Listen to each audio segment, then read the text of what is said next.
जय श्री कृष्णा, राधे राधे। ओम नमो भगवते वासुदेवाय। आप सबको सफला एकादशी की मंगल बधाई। इस एकादशी के बारे में ऐसी मान्यता है कि इसका व्रत करने से आपका जीवन सफल होता है और आपको पुण्य की प्राप्ति होती है। इस एकादशी के व्रत में व्रती के लिए कथा का पाठ करने का विशेष महत्व होता है। आइए इसकी संपूर्ण कथा पढ़ते हैं।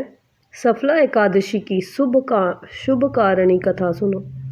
चंपावती नाम से विख्यात एक पुरी है जो कभी राजा महिष्मत की राजधानी थी। राजश्री महिष्मत के 5 पुत्र थे। उनमें जो ज्येष्ठ था वह सदा पाप कर्म में ही लगा रहता था, पर स्त्रीगामी और वह बुरे आचरण वाला था। उसने पिता के धन को पाप कर्म में ही खर्च किया। वह सदा दुराचार परायण तथा ब्राह्मणों का निंदक था। वैष्णवों और देवताओं की भी हमेशा निंदा किया करता था। अपने पुत्र को ऐसा देखकर महिष्मत ने राजकुमारों में उसका नाम लुम्भक रख दिया। फिर पिता और भाइयों ने मिलकर उसे राज्य से बाहर निकाल दिया। लुम्भक उस नगर से निकलकर वन में चला गया। वहीं रहकर उस पापी ने समूचे नगर का धन लूट लिया। एक दिन जब ये चोरी करने के लिए नगर में आया तो रात में पहरा देने वाले सिपाही ने उसे पकड़ लिया। किंतु जब उसने अपने को महिष्मत का पुत्र बताया तो सिपाहियों ने उसे छोड़ दिया।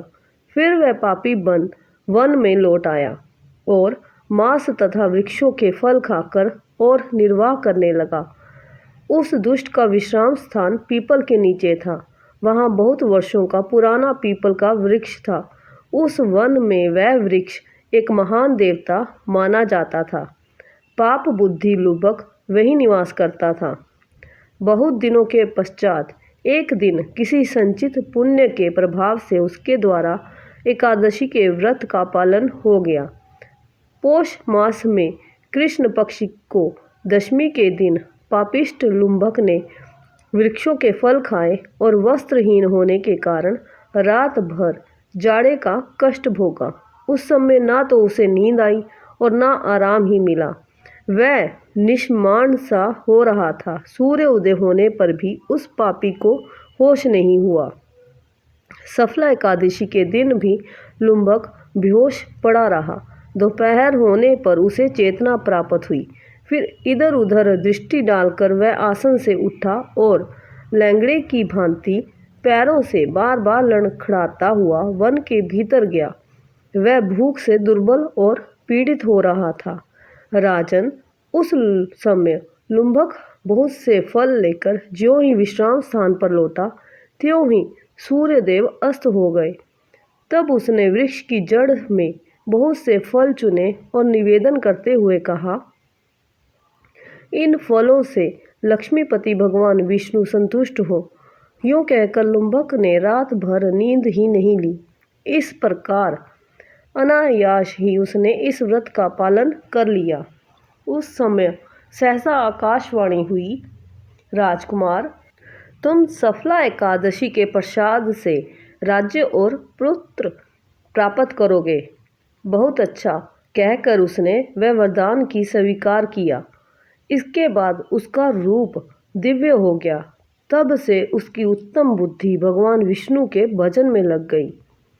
दिव्य आभूषणों की शोभा से संपन्न होकर उसने अकंटक राज्य प्राप्त किया और 15 वर्षों तक वह उसका संचालन करता रहा। उस समय भगवान श्री कृष्ण की कृपा से उसके मनोज्ञ नामक पुत्र उत्पन्न हुआ। जब वह बड़ा हुआ तब लुम्भक ने तुरंत ही राज्य की ममता छोड़कर उसे पुत्र को सौंप दिया और वह भगवान श्री कृष्ण के समीप चला गया, जहाँ जाकर मनुष्य कभी शोक में नहीं पड़ता। राजन, इस प्रकार जो सफला एकादशी का उत्तम व्रत करता है वह इस लोक में सुख भोग कर मरने के पश्चात मोक्ष को प्राप्त होता है। संसार में वह मनुष्य धन्य है जो सफला एकादशी के व्रत में लगे रहते हैं। उन्हीं का जन्म सफल है। महाराज, इसकी महिमा को पढ़ने, सुनने तथा उसके अनुसार आचरण करने से मनुष्य राजसूय यज्ञ का फल पाता है। बोलो कृष्ण महाराज की जय। जुगल जोड़ी सरकार की जय।